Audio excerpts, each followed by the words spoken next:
আসসালামু আলাইকুম ওয়া রাহমাতুল্লাহি ওয়া বারাকাতুহু। আমার সকল দিনী ভাই বোনেরা, ঈমান কোথায় থাকে? নারী এবং পুরুষ উভয়ের ক্ষেত্রে জন্য কথাটা বলতে হবে আজকে আমাকে। কয়েকদিন আগে বলছিলাম আমি এখানে পুরাটা বিশ্লেষণ করি নাই। ঈমান কোথায় থাকে? ঈমান টুপির মধ্যে ঈমান নাই, ফেলে দিলাম কি হবে? এটা ছটলেও কি হবে? কিছু আসা যায় না। এই জামার মধ্যে ঈমান নাই।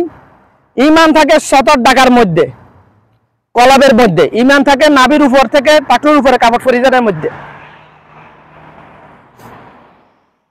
ঈমান হাত মোজা পায়ের মোজার মধ্যে ঈমান নাই তো আসলে। তারা দোকার মধ্যে আছে যারা মানে বিয়ে করতে গেলে মানে দিনদার নারী খুঁজো, যখন দেখা যায় হাত মোজা পায়ে মোজা লাগানো তাকে দিনদার মনে করো, এটা তোমাদের ভুল ধারণা, ভুল পথে আছে ভাই। ঈমান এখানে থাকে। পৃথিবীতে অনেক নারী আছে, বেশিরভাগ নারী আছে হাত মোজা পায়ের মোজা পরে ঘর থেকে বের হয়, 5 ওয়াক্ত নামাজ পড়ে, এটা আমার আসলে হাদিস। 5 ওয়াক্ত নামাজ পড়ে, রোজা রাখে। আরে রোজার ক্ষেত্রে তো মেয়েদের মতো এক্সপার্ট পৃথিবীতে আর কেউ আছে? নামাজ পড়ে, ভিক্ষুক আসলে চাল দেওয়ার জন্য ফেরেশান হয়ে যায়, এরকম নারী পৃথিবীতে অভাব নাই। কিন্তু মূল ফাউন্ডেশন ঠিক নেই। আল্লাহ পাকের নির্দেশ যেটা নারীদের উপর ওয়াজিব, স্বামীর লিগেল সকল আদেশ হিসেবে মানা, এক্ষেত্রে মেয়েদের ঈমান নাই। হাত মোজা পায়ে মোজাওয়ালা দের কথা বলছি, সাধারণ পাবলিক না। যারা পেট দেখা রাস্তা বের হয় তাদের কথা বলে, তাদের কথা তো বাদ দিলাম। যারা ঘর থেকে বের হলে উগ্র গন্ধের খুশবু ব্যবহার করে, জানাকারিনী, আমরা হাদিস, তাদের কথা বাদ দিলাম।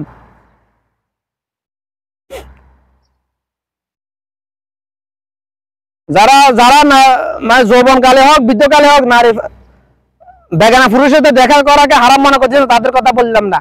যারা হাত মোজা পায়ে মোজা পরে মানে নিজেকে মানে প্রকাশ করতেছে আমি খুব ইমানদার, ফরজগার, খুব পদ্মাশীল, তাদের কথা বলতেছি আমি। বেশিরভাগ কতগুলো প্রমাণ লাগবে, প্রমাণ দিতে গেলে তো ফিতনা শুরু হয়ে যাবে, এই জন্য প্রমাণ দিব না। ছোটবেলা থেকে যেটা দেখেছি ফেটিকের প্রমাণ দিতে পারবো চাইলে, দরকার নাই, এটা ফিতনা শুরু হয়ে যাবে এই জন্য।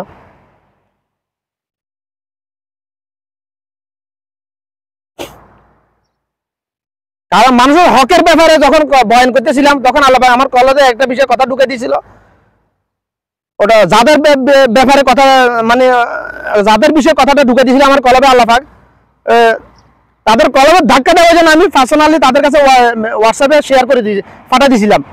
ওরা আমার পিছনে লেগে গেছে সব, আমার গুছিগাতি সব, আমার পরিবারের মানুষ লাগিয়েছে, কারণ আমি যে বলতেছি পৃথিবীতে মোট আদম সন্তানের যারা মুসলমানের ঘরে জন্ম তারা 97% মুনাফিক, তাহলে আমার পরিবারে যদি 10 জন সদস্য হয় 7 জন মুনাফিক। সিধা কথা, মানো আর না মানো কিছু যায় আসে না ভাই। তো ঈমান কোথায়? ঈমান থাকে কলবে। ঈমানের টুপির মধ্যে ঈমান না। টুপি লাগাই, এটা আমার আসলে মুস্তাহাব, এটা সুন্নাহসম্মত মুস্তাহাব, এই জন্য লাগাই। টুপি না লাগাই আমার কাছে মনে হয় আমি সদর উন্নত রেখে ঘর থেকে বের হয়েছি, এতটুকুই ব্যাস।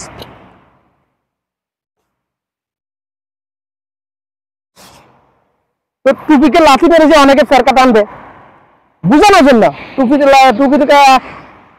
টুপির সাথে পা লাগলে কোনো গুনাহ হয় না, এরকম কোনো জাল হাদিসও নাই। তবে না লাগানোটা উত্তম, যেহেতু এটা মাথায় লাগানো হয়। যে টুপি মাথায় লাগলে টুপির এত সম্মান বাড়াবে আল্লাহ পাক, তাহলে যে আদম সন্তানের কোরআন হাদিসের সাথে লাগবে তার সম্মান কতটুকু বাড়াই দিবে আল্লাহ পাক। আর যে আদম সন্তানের কোরআন হাদিসের বিরুদ্ধে কথা বলে তাকে কতটুকু বেজ্জত করবে আল্লাহ পাক দুনিয়া এবং আখিরাতে। বাস। ঈমান কোথা থেকে? কলবে। বান্দার কলবের সাথে আল্লাহ পাকের কুদরতি আলমের সাথে ডাইরেক্ট সম্পর্ক। যেরকম লাইটের সুইচের সাথে আর মানে হোল্ডারের সাথে ডাইরেক্ট সম্পর্ক, কোনো মাঝখানে কোনো কাট থাকলে সুইচ দিলে চলে না। কিন্তু যখন এই জন্য মাঝখানে কোনো কাটিং নাই, এই জন্য সুইচ দেওয়ার সাথে সাথে মাইক্রো সেকেন্ডের মধ্যে লাইটটা জ্বলে ওঠে। এই যে এরকম বান্দার কলবের সাথে বান্দার দোয়া কবুল, বান্দা যদি মুস্তাজাবুদ দেওয়া হয়, বান্দার দোয়া করার জন্য হাত তোলা লাগে না, কলবের চিন্তায় যথেষ্ট। প্রমাণ আমি আমাকে নিয়ে প্রমাণ দিতেছি, আল্লাহর কসম করে। তোমরা বিশ্বাস করলে আমার কি কিছু না করে কিছু আসা যায় না। আমার রুমে এখন আছে প্রমাণটা। আমি 4.5 বছর আগে প্রথম যখন দেশে সফর করতেছি, করোনাকালীন সময় সফর করার 15-20 দিন আগের কথা বলতেছি।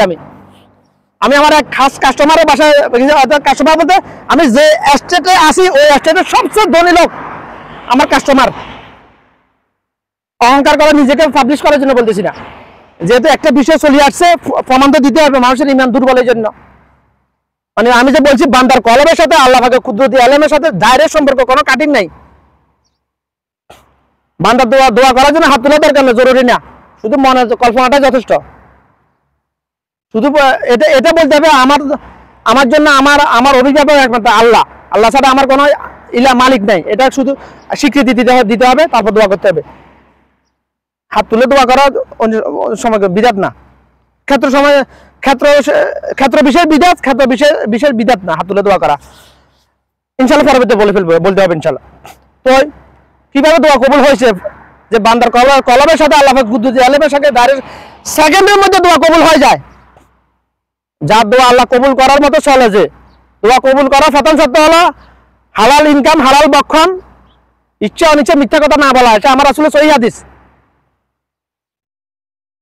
তো আমি আমার কাস্টমারের বাসায় গেছি, মানে মাগরিবের পরে কিংবা আগে ভুলে গেছি সময়টা, আমাকে কল দিছে যাওয়ার জন্য, একটা কাজ আছে। তো ওর বাসায় ঢুকতে, ওর বাসার সামনে অনেক বড় একটা পার্কিং আছে, পার্কিংটা আবার মানে খোলা পার্কিং না, বাড়ির ভিতরে ঘরের ভিতরে ওটা পার্কিং, মানে 6টা গাড়ি রাখা যায় ওই পার্কিং এ। তো আমি ঢুকতে সময় দেখলাম যে ওই পার্কিং এর মধ্যে 2টা ফ্রিজ রাখি দিছে। আমি জানি ওগুলো ও আর ব্যবহার করবে না, ওই রকম ও কেমন আমি জানি। ও আমাকে এ পর্যন্ত মিনিমাম 1 লাখ টাকা জিনিস দিছে, গত কয়েক বছরের মধ্যে দিয়ে দিছে, মানে ওর আর প্রয়োজন না। নতুন জিনিস দিয়ে দিছে কত, এই তো কত 1 সপ্তাহ 10 দিন আগে দোকানে আনি দিয়ে গেছে। এগুলো ভালো ভালো যে নতুন জিনিস, এগুলো লাগলে রাখো, নাহলে ফালা দিও, নাহলে কেউ দিয়ে দিও। নিজের গাড়ি ভাড়া দিয়ে পেট্রোল খরচ করে দোকানে আনি দিয়ে দিছে। কেমন লোক দেখো তাহলে। আমি যে স্টেজে আছি এসে সবচেয়ে ধনী লোক, হালাল ভাবে ইনকাম করা সবচেয়ে ধনী লোক, বিন্দুমাত্র অহংকার নাই। আহা, সিঁড়ি দিয়ে যখন উপরে উঠে সিঁড়ি ধরে দাঁড়া থাকে এরকম লোক। পানি খাবো বললে সাথে সাথে দৌড় দেয় এরকম লোক। কিন্তু অনেক মুনাফিক আছে, পানি খাবো বললে বলে ওইখানে সালাদা আছে, ওখান থেকে খা, এরকমও আছে।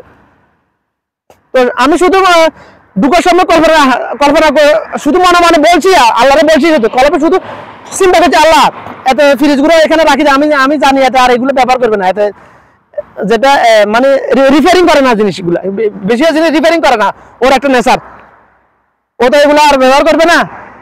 আমি কাজ শেষ করে যাওয়ার সময় যদি বলতো শরীফ এগুলো নিয়ে যা তোর লাগলে, যদি বলতো, বাস এতটুকু বলছি আল্লাহরে বলছি, হাত তুলি নাই, বলছি শুধু কাজ শেষ করে বের হইতেছি, যেভাবে বলছি ওভাবে বলতেছি এগুলো শরীফ এগুলো তোমার লাগলে নিয়ে যাও, আমার তো লাগবে, ওগুলো ভালো ফ্রিজ গুলা আনলাম, দোকানে আনলাম, একটা ছিল একটু এসাইজের,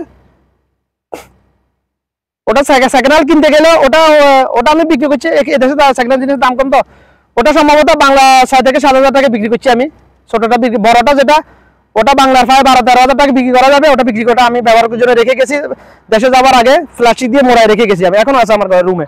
হিতাশি কোম্পানির, হিতাশি মানে বুঝেন তো, বাংলাদেশে ওই ফ্রিজটা কিনতে গেলে মিনিমাম 50,000 টাকা লাগবে, সেকেন্ড হ্যান্ড কিনতে গেলে মিনিমাম 25,000 থেকে 30,000 টাকা লাগবে, আমার কাছে এখনো আছে। এ দোয়া এভাবে কবুল হয়, প্রমাণ দিলাম।